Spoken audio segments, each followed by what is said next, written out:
கோவை விமான நிலையத்தில் அதிமுக தலைமை நிலைய செயலாளரும் முன்னாள் அமைச்சருமான எஸ்பி வேலுமணி செய்தியாளர்களை சந்தித்து வருகிறார். அந்த காட்சிகளை பார்ப்போம். அனைத்து இந்திய அண்ணா திராவிட முன்னேற்ற கழகத்தின் சார்பாக புரட்சித் தலைவர் எம்ஜிஆர், புரட்சித் தலைவி அம்மா அவர்களுடைய நல்லாசியுடன்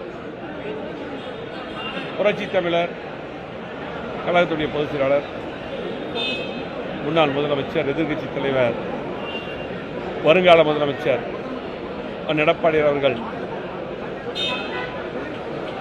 கழகத்துடைய வேட்பாளர்களாக, வெற்றி வேட்பாளர்களாக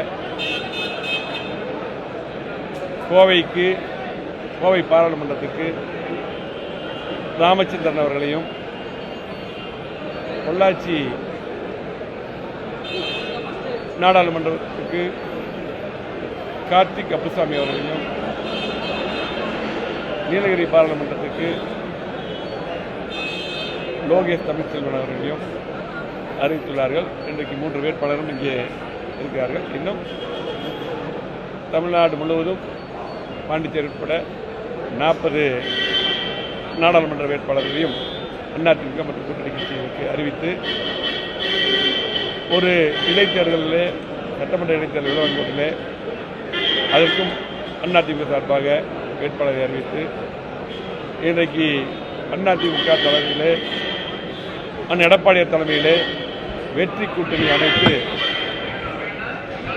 இன்றைக்கு தமிழ்நாட்டிலே மட்டுமல்ல, இந்தியாவில் மட்டுமல்ல, உலகத்திலே 7வது கட்சியாக, இந்தியாவில் பெரிய கட்சியாக, 2 கோடி உறுப்பினர் கொண்ட கட்சியாக அதிமுக இன்றைக்கு எடப்பாடி தலைமையிலே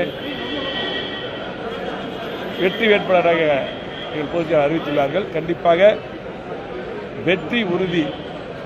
ஏனென்றால் இன்றைக்கு களத்தில் இருக்கக்கூடிய எங்களுடைய வெற்றி வேட்பாளர்கள் இன்றைக்கு சிறப்பான முறையில் செயல்படுவர்கள் மட்டுமல்ல, படித்தவர்கள் மட்டுமல்ல, இந்த கழகம் பொன்விழா கண்ட கழகம் 31 ஆண்டுகள் இன்றைக்கு ஆளுகின்ற கட்சியாக இருந்து புரட்சித் தலைவர் எம்ஜிஆர், புரட்சித் தலைவர் அம்மா, எடப்பாடி என்று பல்வேறு திட்டங்களை தந்து, குறிப்பாக இந்த 3 வேட்பாளர்கள் கோவை, அதே போல நீலகிரி, திருப்பூர், இதெல்லாம் வரும். இந்த 3 பார்லிமெண்ட், இந்த 3 பாராளுமன்ற தேர்தலும் குறிப்பாக இந்த பகுதிக்கு மிகப்பெரிய வளர்ச்சியை, குறிப்பாக அம்மா அவர்களும் எடப்பாடி அவர்கள் இருக்கும் பொழுது பல்வேறு திட்டங்களை 50 ஆண்டுகள் இல்லாத வளர்ச்சியை கொடுத்து இன்றைக்கு அத்திக்கடை திட்டம், அதே போல் ஸ்மார்ட் சிட்டி, கூட்டுக்குடிநீர் திட்டங்கள், பாலங்கள், சாலைகள், அதிகமான கல்லூரிகள் என்று சொல்லிகிட்டே போகலாம். மிகப்பெரிய வளர்ச்சியை இன்றைக்கு அதிமுக கொடுத்துள்ளது. எடப்பாடியார் கொடுத்துள்ளார் முதலமைச்சராக இருக்கும் பொழுது. இந்த 3 ஆண்டுகளாக திமுக அரசு எந்த திட்டமும் இங்கே கொண்டு வரவில்லை. ஆகவே பொதுமக்கள் இன்றைக்கு தெளிவாக இருக்கிறார்கள். அதிமுக வேட்பாளர்களுக்கு வாக்களிக்க இன்றைக்கு தெளிவாக இருக்கிறார்கள். ஆகவே கண்டிப்பாக எங்களது 3 வேட்பாளர்கள் மட்டுமல்ல, கோவை, பொள்ளாச்சி, நீலகிரி மட்டுமல்ல, இன்னும் இங்கே இருக்கக்கூடிய திருப்பூர், ஈரோடு உட்பட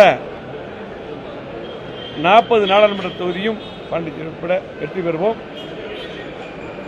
சட்டமன்ற இடைத்தேர்தல் தொகுதியும் வெற்றி பெறுவோம்.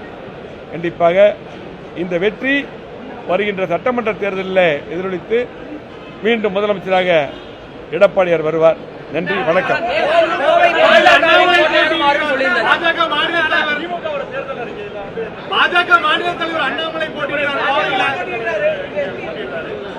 இல்ல, அதாவது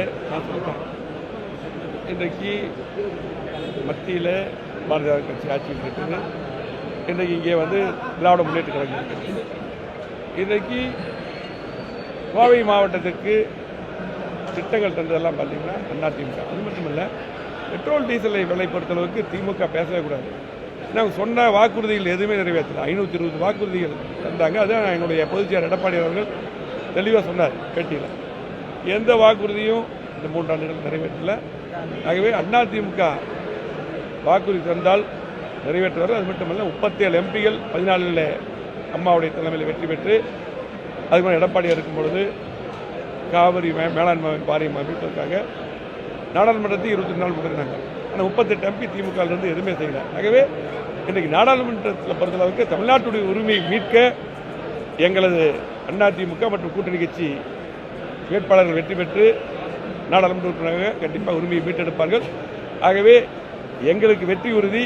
ஏனென்றால் சொன்னதை செய்யக்கூடிய இயக்கம் அதிமுக, அதே போல சொன்னதை செய்யக்கூடிய இன்றைக்கு எங்களுடைய தலைவர், பொதுச் செயலாளர், முன்னாள் முதலமைச்சர், வருங்கால முதலமைச்சர் எடப்பாடி அவர்கள் மட்டும்தான். மக்கள் தெளிவாக இருக்காங்க. நன்றி, வணக்கம்.